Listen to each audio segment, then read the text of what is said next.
All right, so as I was saying, we've got plug-in hybrid, we've got regular hybrid. We of course can see we've got the subcategories here of mild and full. I wouldn't worry too much about that. Hybrid doesn't plug into a wall. Plug-in hybrid, by its description, by its name, plugs into the wall. We had to add a fancy part onto that. It's an onboard charger. All right, so go back to our hybrid board here, and we're going to erase this. The reason I'm erasing this is we got to add one more category, which is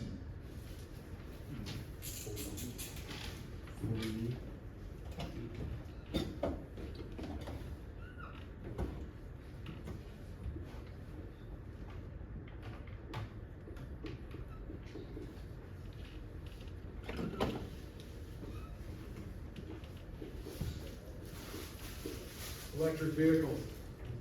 Okay. So, electric vehicle has no hybrid system, right? It's not half electric, half gas. You could make an argument for what they sell as an extended range EV, but I would say an extended range EV where the battery runs out and the generator takes over is just a fancy series hybrid. So I'm not worried about that. The cool feature about the EV, do I need a gas engine? No. Do I get a gas engine? So once I'm out of battery power, how far can the car go? Nowhere, right? So, EV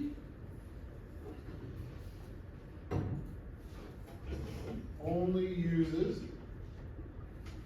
electric motor.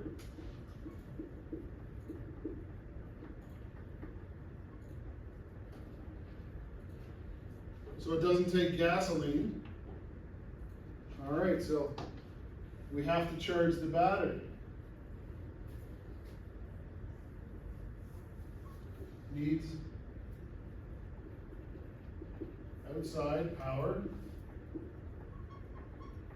to charge.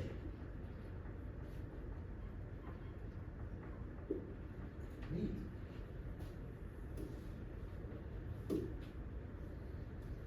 How do we charge?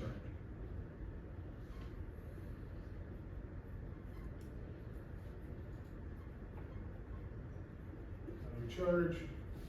Well, here we go. Do electric vehicles feature regenerative braking? Yeah? Okay. So regenerative braking is still done through the inverter. What do we think? Regen through the inverter? Did it work before?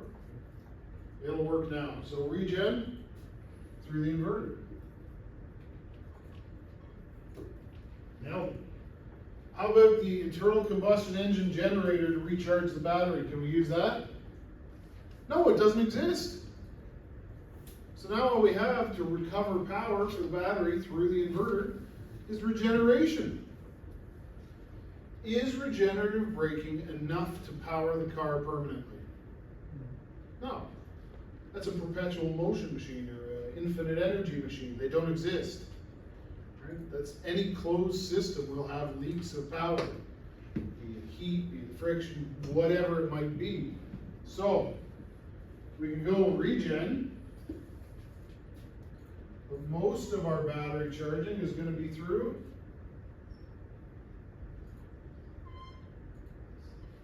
you know me, because I'm the OBC, right? Onboard charger. Except the onboard charger takes AC from the wall and makes DC, right? Any process like that, if I'm using like low voltage to make high voltage, my current goes way down, so it takes a long time to charge that battery, right? So onboard charger, well, we can always use a gas engine on this plug-in hybrid. But this electric vehicle, if I want to charge the battery fast, oh man.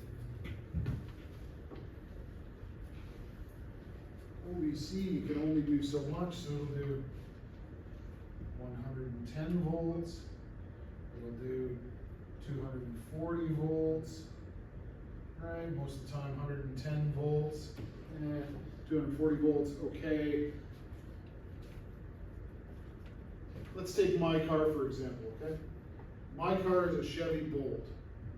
It's got a 65 kilowatt hour battery. So far so good? So 65 kilowatt hours, 65 kilowatt hours, and each kilowatt hour, 1 kilowatt hour equals 4.5 to roughly 6.5 km. So 65 kilowatt hours, how far can I go in the battery? Let's max it out. 65 times 6.5, what is it? 422.5. 422.5? Yep. Okay. So 422.5. GM likes to get all this crazy, and it's got buffer zones in the battery, so they tell us it's 417 kilometers of range. Okay? So most day-to-day operations of 417 kilometers worth of range, I can drive my car and not have to worry about charging super fast. It's got enough range in it where I can go anywhere I want. I take it home at night, I plug it into 240 volts, and that 240 volt goes from 0 to 100% in roughly 9 hours. Okay, 9 hours is a long time. At night, you go home, you plug your car in as you enter the house. How long are you going to be in the house for? More than 9 hours or less? Most of the time it's going to be. You got an active social life? Yeah, me neither. I can't afford that crap. Right? I go home, sit on my ass, play some video games, maybe have some craft dinner that night. If I'm feeling real fancy, I'll add some bacon and peas to that. You gotta try it. Simple, good. A little ketchup. Oh, look at it. Hot sauce. Anyways, so I'll have my dinner, right? I'll play some games, then I'll go to bed. How long do you sleep for? I mean, you're like 17, 18 hours a day. You're like a cat. That's cool. But most of us, we sleep somewhere between 6 and 8 hours. And we got some TV in there, and then you wake up in the morning, maybe jump through the shower so you don't smell. Maybe run a brush across your teeth to style the fur. Whatever you got to do, right? Were you in the house for 9 hours? Yeah. So every night you can recharge your car entirely. Okay, 110 volts, not quite as good. Okay, so GM says at 110 volts I can go from 0 to 100% in, ready for it? 60 hours. How good is level 1 charging for me? Not, right? We use it in my car every single day. My wife goes from Peterborough to Whitby. It runs the battery down pretty good. If you know the distance, I think it's like 120 kilometers each way.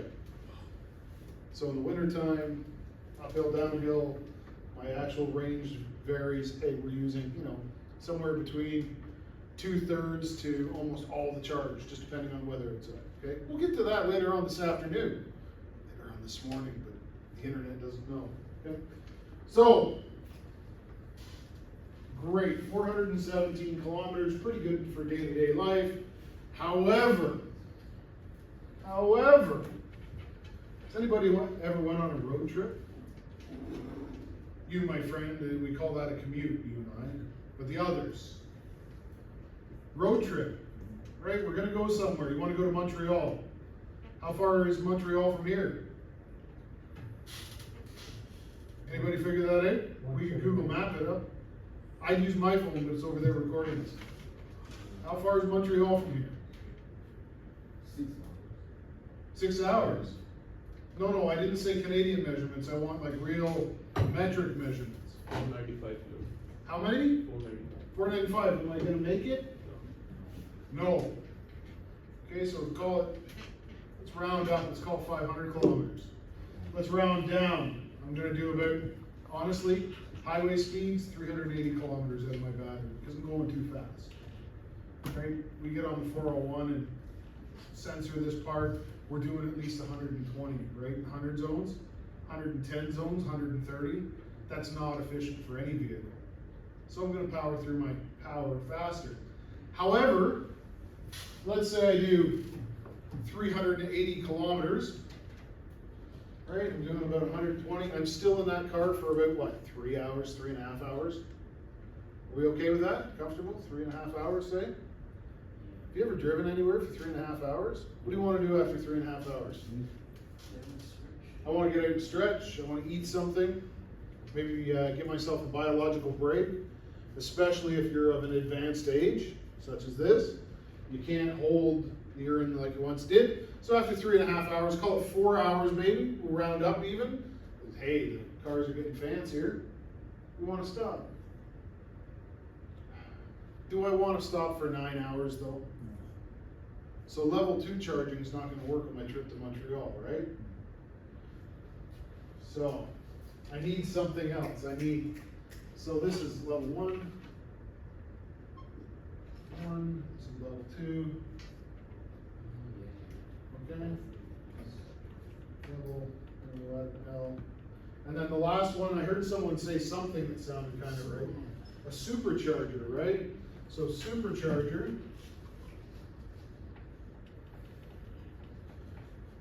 equals Tesla. Okay? That's what they call their charging network. What the SAE calls it, DC rapid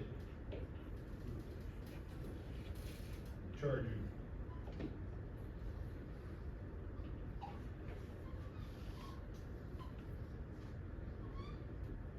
DC rapid charging, look at that, boom.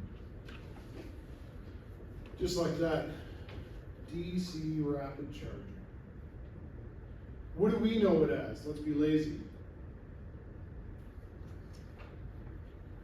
Well, this is level 1, that's level 2, even faster's gotta be level 3. So both of these chargers, if we jam them together, boom, level 3.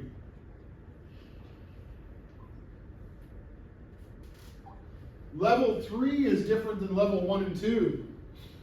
Level 3 is fast. We can get really, like, stupidly fast, in fact. My car, if I charge it in level 3, we're going to change our targets here. We're going to go 0 to 80%. And it's going to take me roughly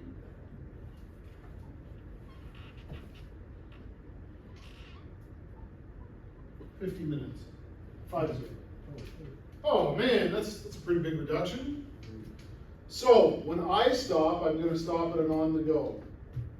I'm going to figure out how to plug in. It's going to take me 10 minutes in order to activate the thing, because you got to use your special app. You can't just tap your debit card.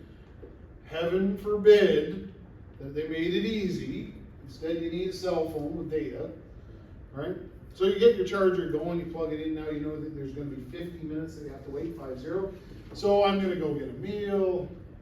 I'm going to let the kids run around. I'm going to buy a dog. I'm going to walk the dog. I'm going to sell the dog. And then my charging will be done by that time, right? Yeah. So, not bad so far. Not bad. However, if I was rich, and I had a Porsche, something like a Taycan, I could charge that thing. It's like 600 kilometers worth of range. And I could charge that in about 15 minutes. So, just depending on the charger, the level 3 charger, and the capabilities of the vehicle, you can also go 0 to 80% in 15 minutes.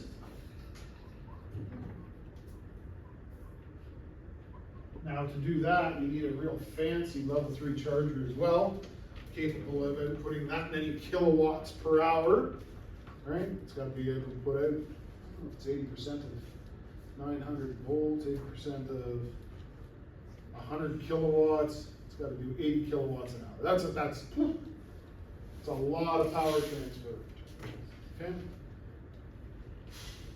Do you think a little metal box hidden in the trunk is gonna be capable of converting that kind of power? No. So these guys, level 3,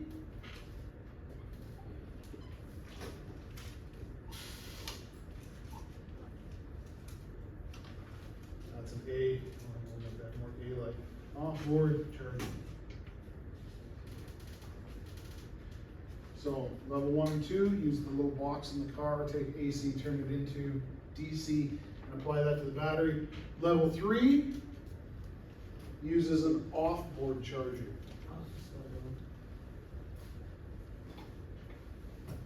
No, that's how it makes its money on the side. The left charger. All right, there we go. Thank you for the catch. Off-board charger.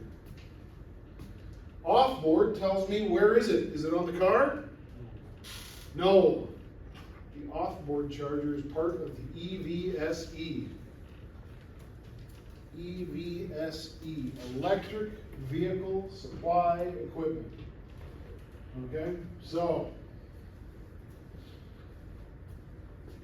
since we use an off-board charger, it is rectified and boosted before it's introduced to the vehicle. It is turned into a direct DC signal that is plugged into the battery. How cool is that, right? Crazy! That's right, that's what I said, okay? It says crazy. Are we okay with this so far? All right. Are you okay with this so far? Okay. Anybody? It's a lot of stuff to process, right? Levels and stuff. So, we know our requirements now. When we get there. Charging levels. Oh, we kind of did that right there, right? We didn't do connections. We just went through why. There must be more to this. Ready for this? Okay. So, allow me to open the box. You know what the box means. If anybody wants any of this stuff that I wrote down, now's the time to get it. Otherwise, it'll be gone. Pictures, please, pictures. No, it's on video too. If you wanted a picture, pictures are easy to read, videos are easy to watch. Okay, perfect. So we're going to get rid of all this.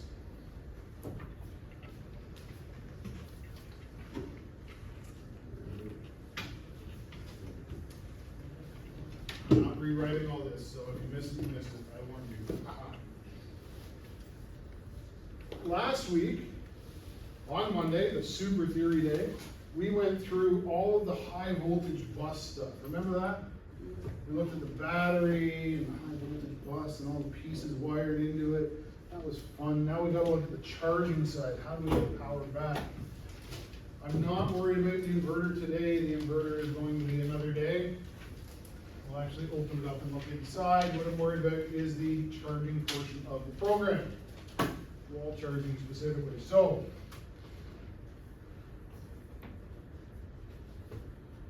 make a nice big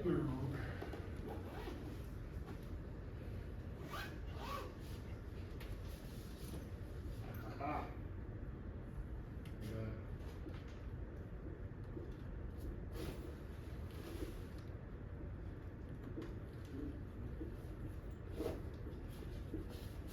Of course, anything there, we're going to have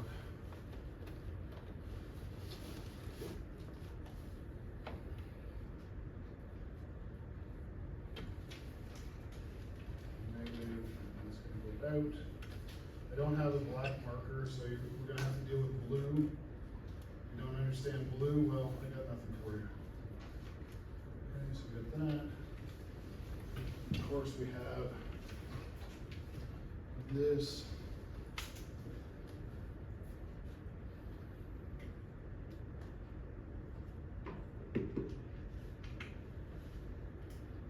Bus goes out. This bus also goes out. We recognize these devices. Not entirely shown, but they're contactors, right? Everyone's okay with this concept? And of course, at that end of the battery, hey, maybe we've got a disconnect, maybe we don't. Go. Need to get closer there, just in case we need it. All right, so we got a battery. We're doing okay. How many contactors do we have in this battery, minimum? I'm missing one, aren't I? All right. So we'll splice this one right here at the contact. Oh, geez, that's a wrong color. This one right here at the contactor. Go down. Another contactor relay.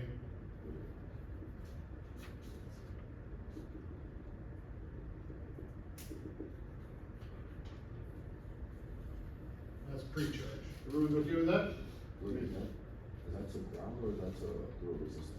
Through resistor. Oh, So, splice, resistor, connection to the contactor, from the contactor back to the main bus. Just a bypass circuit, right? When I fire it up, I want it to bypass. All right, so far so good. Way down at the other end of the world, I've got this guy.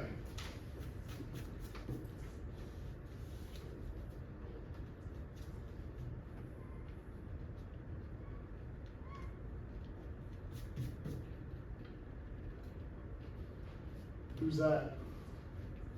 Here, I'll draw the rest of his face.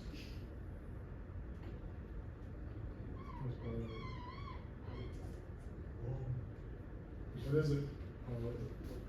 It's an outlet, right? You want to get real fancy, those ones have like a little. There we go. See? Don't they? They've got those, don't they? They're not holes, they're just like, ooh. We don't need that. We just need. Get rid of the mustache there. Okay, you ready for this circuit? I'm going to tell you what these pins are.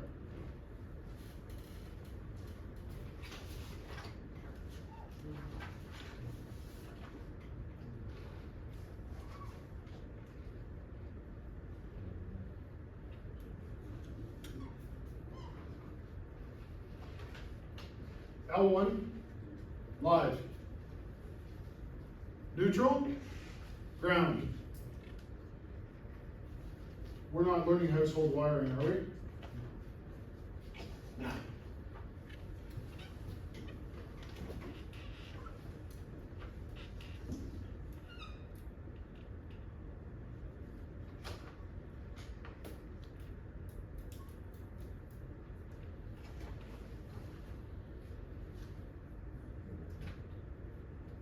Do you see it?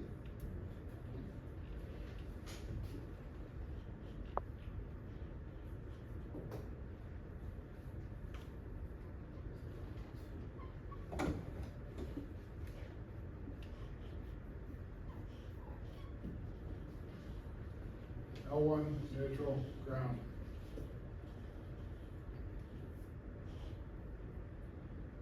and then the other, two small ones would be control panel and Yes. proximity protection. So, then we got these other two, is dimples. That is a control pilot.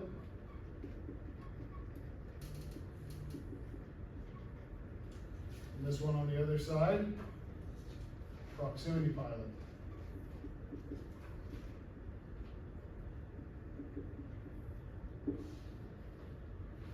Okay. This connector that you're looking at right now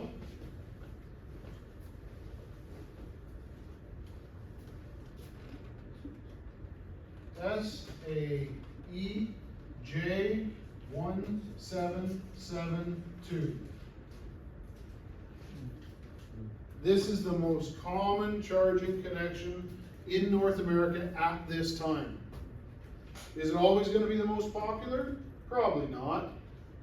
But for right now it is. Okay? And we'll get into the different plug types here in a minute. I don't care right now. What I'm trying to illustrate is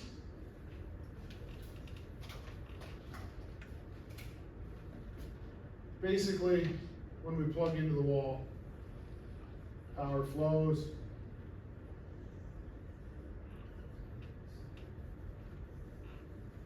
Same as it would. The wiring is exactly the same. True?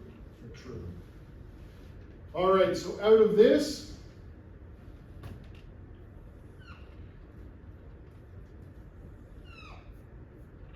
and pretend this is here, I'm going to get a 1 neutral ground.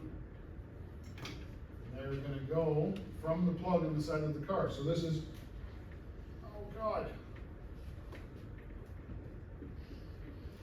Plug on car, and this is wall. From there, they're going to go to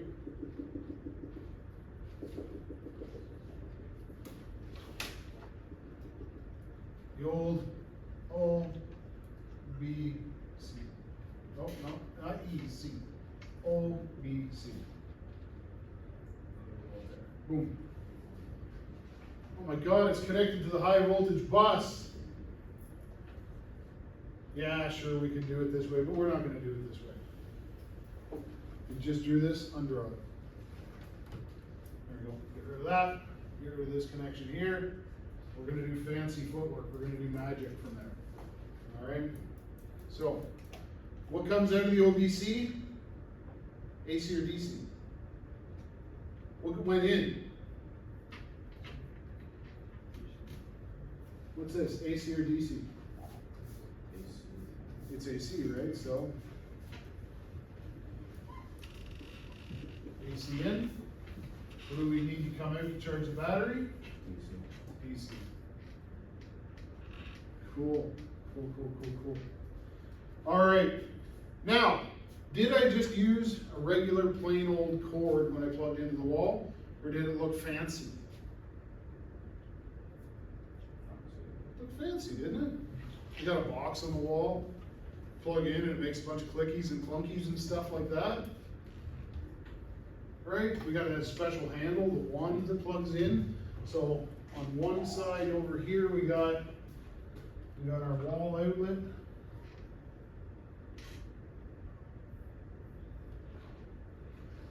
Looks dirty, but it's not. It's a top-down view of a 110 volt connector.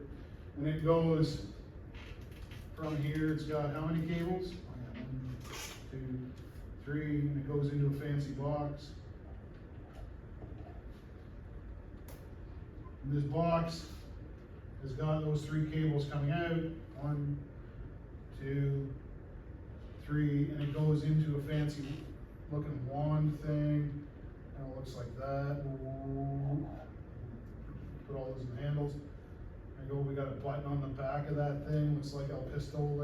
It's got like a little thing that comes out, which actually plugs in. And a hook on the end. There you go. J1772. Why do I have a box in the middle? No, it doesn't do nothing. So, but there's extra wires. There's extra wires, man. There's like, let's do communication in green, because good communication is good, right? Oh, I stopped drawing on my hand. So communication will be green. We got these communication wires. They're like, and we got another one. So we got a couple of communication wires. Those communication wires, they tell that machine how many amps the car wants. Lets the car know how many amps that machine can provide, right? How much power it can deliver, as well as it tells the car, tells the machine that the car is there. So the car is connected. So a computer or a sensor? So there's a computer in that box. So we'll just put the computer on top. And we'll call this computer. Oh, there we go, right? Computer, the brain. What is the brain controlling? It's gonna blow your mind. Ready for this? Come in here.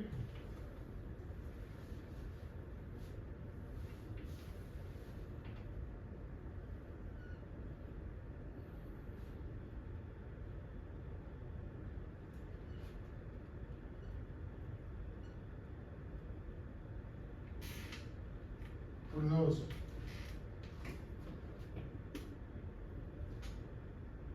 You've seen those before. What are those? Get ready for this. What are those? Contactors, right? What are those? Contactors. So that's connecting, or that's controlling the contact with on the inside of the. Yeah, so this cable here at the top just goes around, whatever. Ground is connected all the time. L1 and neutral, or L2, are all on contactors. The thing that you're holding, this guy here, the fancy thing on the wall, the EVSE, electric vehicle supply equipment, it's just an extension cord that can break its own circuit. That's all it is.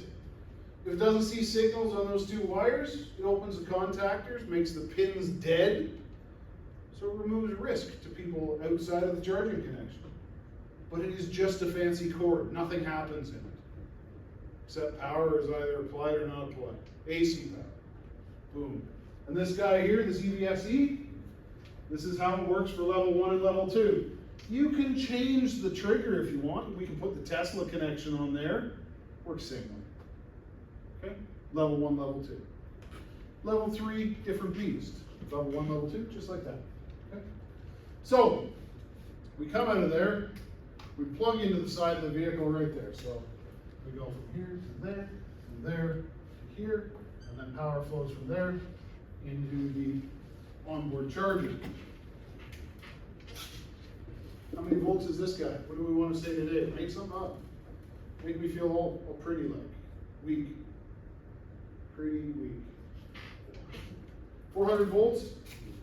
You know what? I love a good traditional voltage. So this guy is going to be 400 volts. Cool.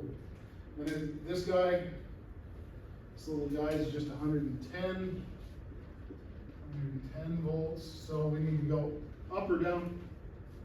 Up, right? We need to boost that up. We got to get those numbers up.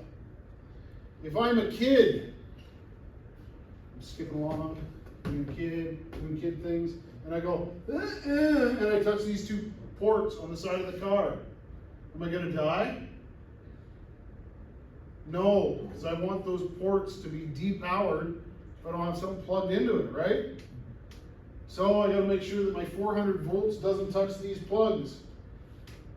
Same as I made sure my 110 volts doesn't touch these plugs if I'm not active, I'm not charging, right?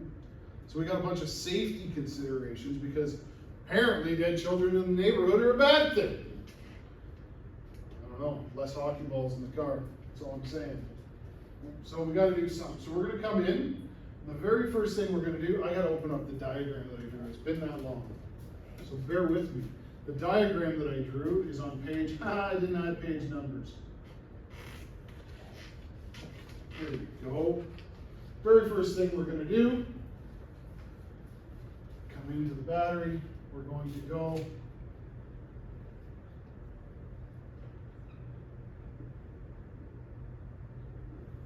measure input.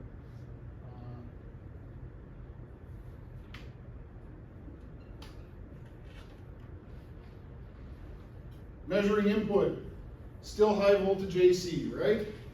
But wall voltage AC, you're okay with that? Okay. So from there, we're going to measure the input, and then we're going to go to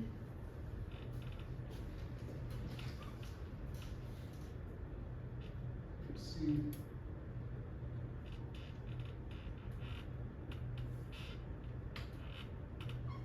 Nice filter. What am I filtering? Any ideas? The AC. Filtering the AC. So what comes out of the wall, I want it to be this nice, beautiful sine wave, up and down and up and down and up and down.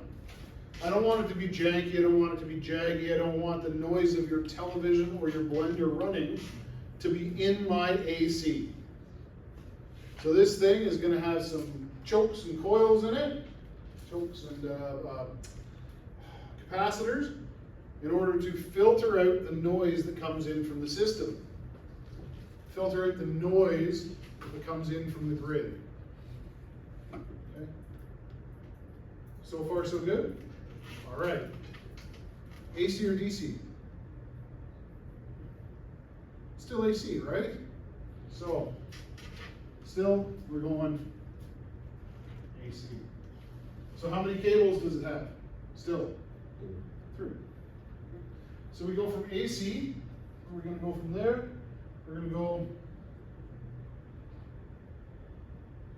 this guy is crazy, this one's called a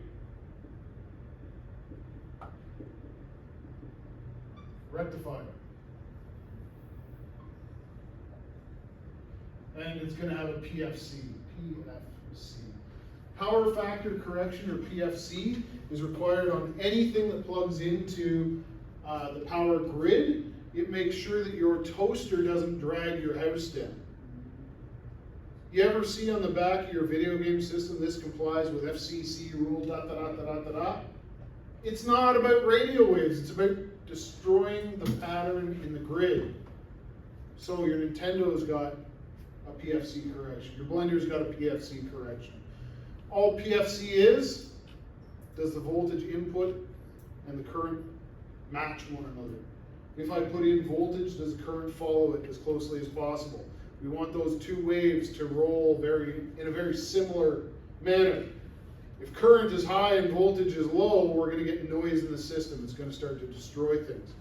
We don't want that getting back into the grid. We're okay with that. But there's also something in there. It says rectifier. What did it rectify? Took the AC and turned it into DC. Right. So this guy just went AC. How many volts was the AC? 110. And it made it into DC. What voltage?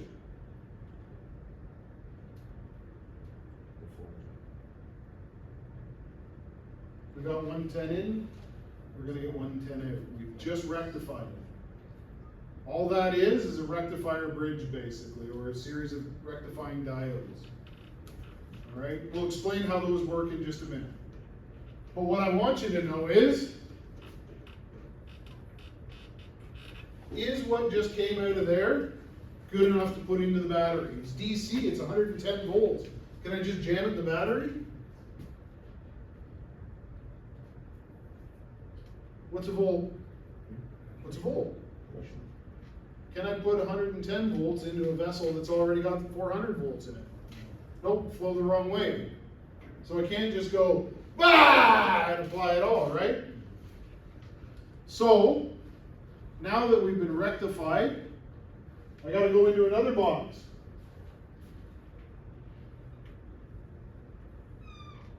What did I call that box? There is a real name for it.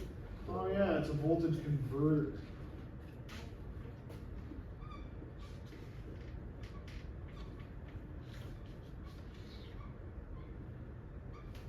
And the voltage converter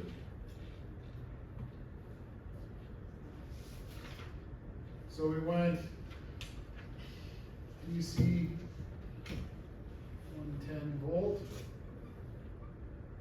to AC 110 volt. Wait, what? Didn't I just have AC at 110 volts? Why would I rectify it, clean it up, make it nice, make it DC 110 volts, and then turn it back to AC? That makes no sense.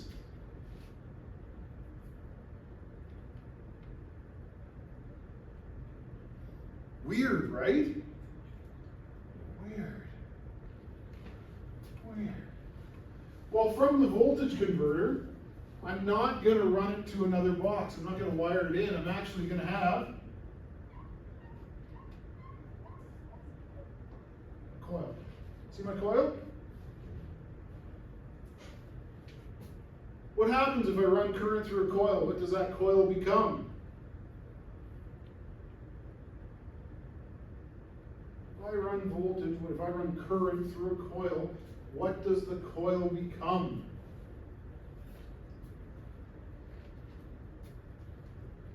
Oh man, this is Auto 120. Taught you how a relay works. How does a relay move the arm? We run current through the coil and the coil becomes a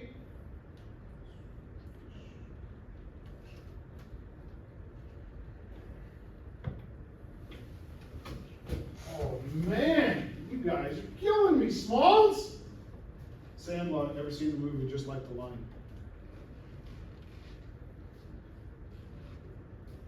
What does a coil become if I run current through it? Is it a conductor? Of course it is. Is it conducting electricity? Yes, it is. What does the electricity make the coil into? If I said right now that I feel attracted,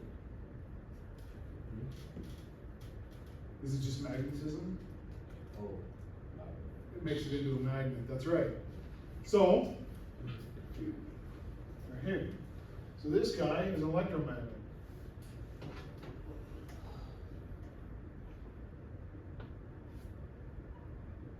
Why do I need an electromagnet? What happens as the current becomes greater inside of a coil? The magnet gets bigger. What if I reduce or reverse the current in that coil? Magnet gets smaller, then changes polarity, right? So magnet moves back and forth. What can I do with a moving magnetic field? What can I do with a moving magnetic field?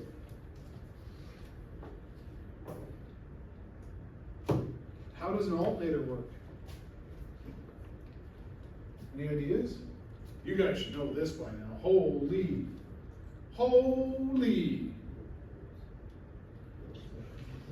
So I make an electromagnet and a rotor inside of an alternator, and then I spin that magnet.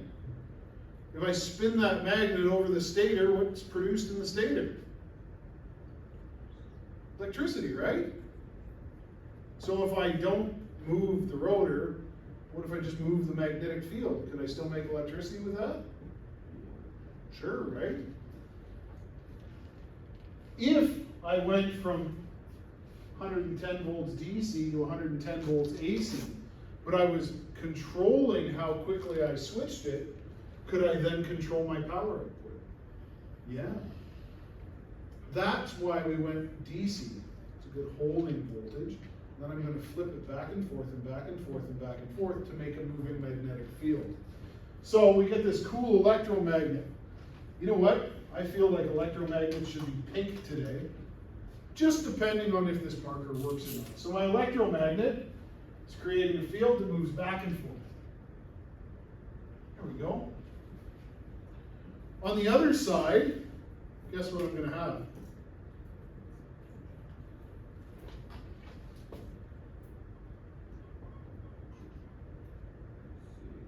Another coil, right? What do we call those? We've seen cars before. Primary side and a secondary side. We've seen this in ignition coils, haven't we? Right? The ignition coils, what happens to the voltage? Does it go up or go down? Goes up, right? So that's a boost converter. On this thing, where do I want the voltage to go? Do I want it to go up or down? Up. It's a boost converter. So, what's it go into here? What did I say it went into? Oh my gosh.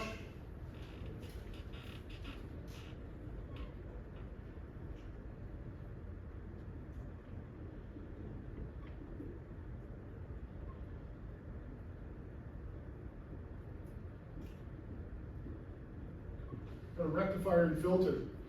So it took, how many volts did I, so I come out of here, I'm 110 AC, and I add more coils over here so my voltage goes up. So for argument's sake, on this side, I'm going to make 450 volts AC. Everyone okay with that so far? We go through the rectifier and filter, and out the other side of my rectifier and filter, what do I get? What's a rectifier do?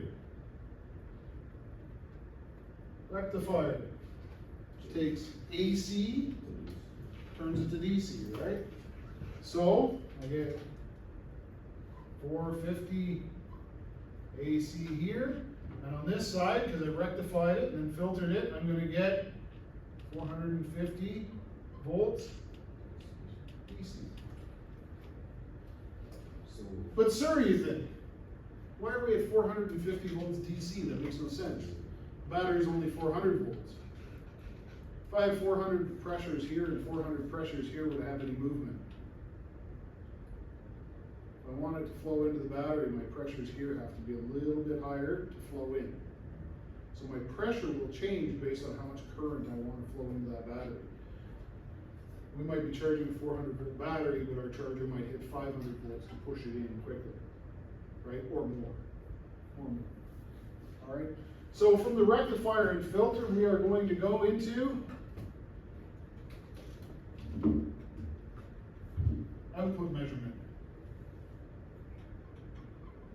Cool. Look at all the steps. I could draw it out. I did draw it out. It's in your book. You really want to see it? So we come out of this thing, came in AC, we're going to go out DC. I'm going to have positive,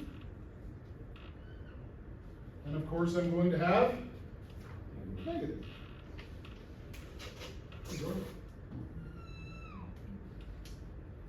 Now notice I just kind of go out. I need to get into the battery somehow, right? Okay. So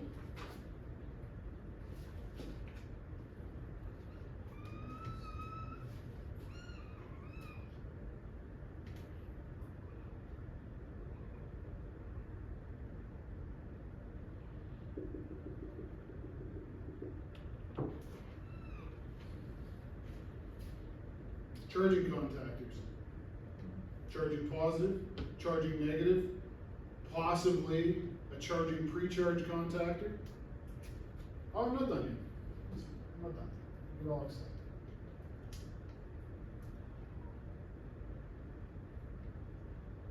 And the red marker's not looking so good right now. Must be using a different one maybe. I don't know. Okay. If it measured the output of my onboard charger, does the BMS know what it is? Yeah, they talked, right? So these contactors are held open until this is making at least 400 volts. They have to match before we close the contactors. Once they match, those contactors, if they match, do they have any movement? No. However, once it matches, then I can up my voltage to start to get current flow. If they match, if they have the same potential, am I going to get sparks in the contactors? No, because it can't flow anywhere, right? If the power matches between the onboard charger and the battery itself before I close the contactors, I eliminate sparks. Can't weld itself shut. The power's not flowing because there's equal pressure on both sides. Okay, it's not like when we slice a garden hose and try and jam it back together, not like that. That's got like uncontrolled flow. This is restricted until it matches, and then we would basically have water pressure, open the pipe, and wouldn't go in. Crazy, but true. But true, all right? So, let's see how I keep you safe. All right, if the car is unplugged, I lick my fingers. I stick my fingers here and here. Am I going to get shocked from the thing that's not plugged into it? No. Am I going to get shocked from the battery side? Is it actually connected to the battery side? Is that plug physically touching these terminals? No, it's separated right here at the electromagnet. It's called galvanic isolation. Galvanic isolation. If the car is unplugged and everything's working properly, Are these cables connected to the inside of the battery? No. Right? So we've got double protection. If we're not plugged in, these should be open. So the onboard charger is not connected to the high voltage battery. As well, if it is connected to the high voltage battery by accident, there's galvanic isolation right here between the coils. The big bad battery can't hurt you from touching the outside of the car. Yet.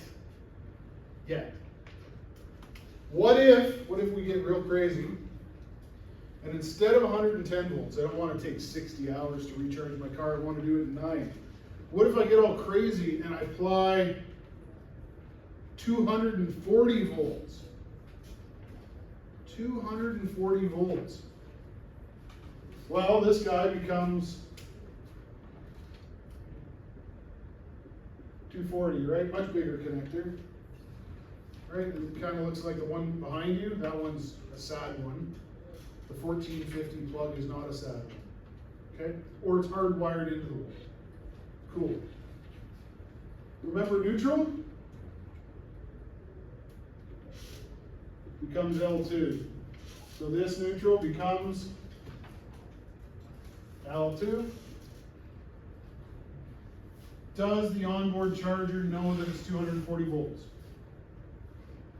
Measure input. It knows that the second line is no longer neutral, now it's a live line. So instead of a half wave, we've got full wave input. And it goes, oh, yeah, I can work with that. And it just adjusts for that 240 volts. Pretty cool, eh? Using all the same circuits. We haven't even talked about how it's talking. That's how it's going through that system, though. Okay? But we get all excited. We're out on our road trip, humming along. Is that fast enough? You say that's fast enough?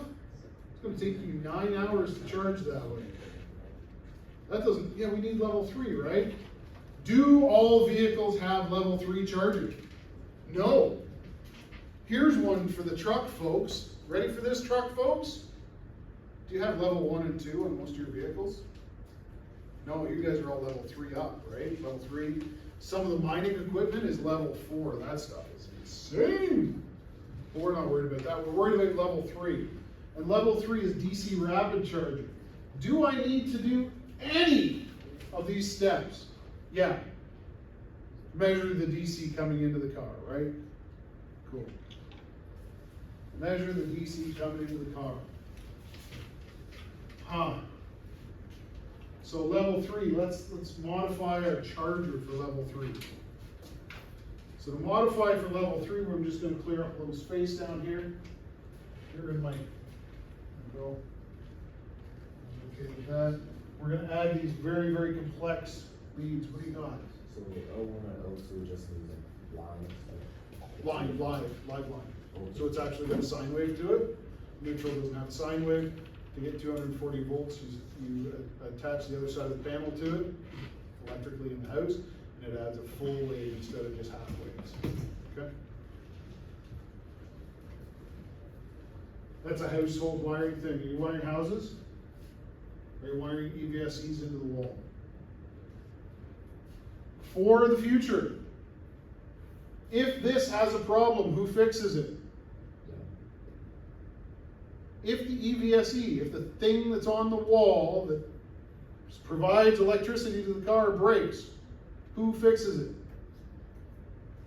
Do you fix it? No, it's not our license. Our license starts at this plug and goes that way. I don't want to deal with household wiring, but here we are. I've zapped myself once at 110 volts. Doesn't feel good. No, thank you. Yeah, absolutely. Okay, make sure the breaker is off is all I'm telling you. Off. Should the breaker be on? Good. He's listening. So, we need DC rapid charging. So what we're going to add to this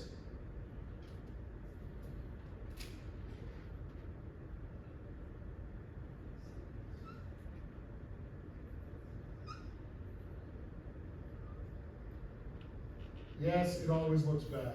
No, you can't take it. There we go. 2 new terminals. What was this? It was a J1772, right? Before? Ready for this?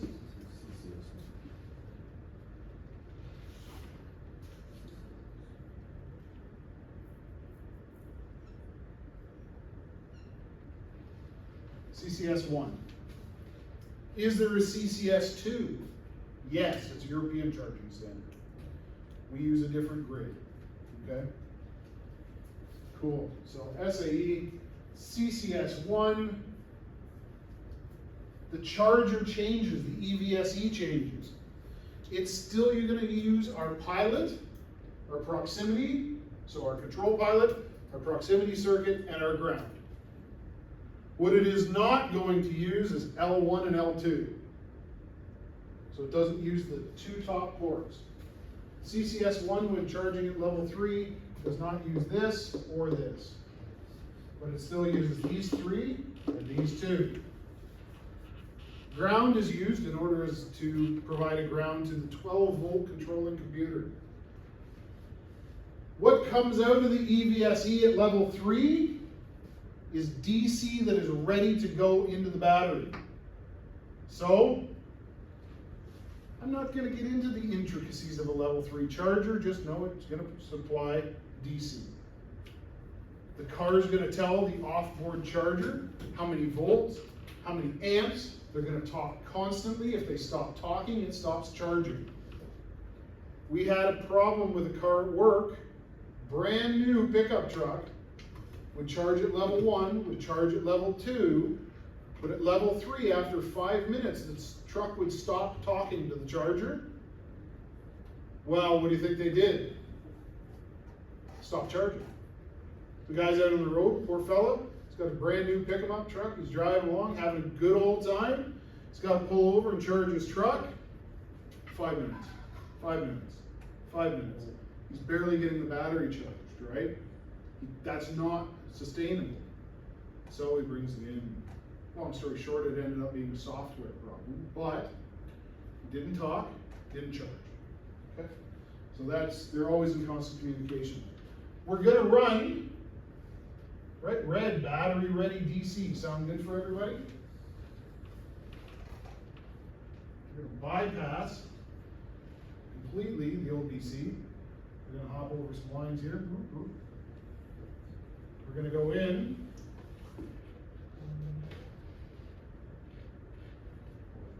Connect to the battery. But I can't just directly connect to the battery. I also have to have contactors, right? So DC charging contactors as well. And of course, since I'm doing that, we gotta bypass this.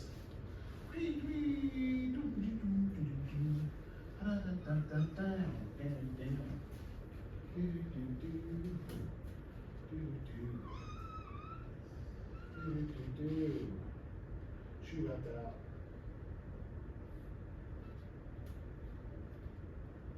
There we go. A couple more contactors for us. How many contactors do I have now? That's a lot, eh? 1, 2, 3, 4, 5, 6, 7. Because I can do 3 levels of charging, as well as I need to run the high voltage system regularly. And in order to keep me safe, I need all these contactors.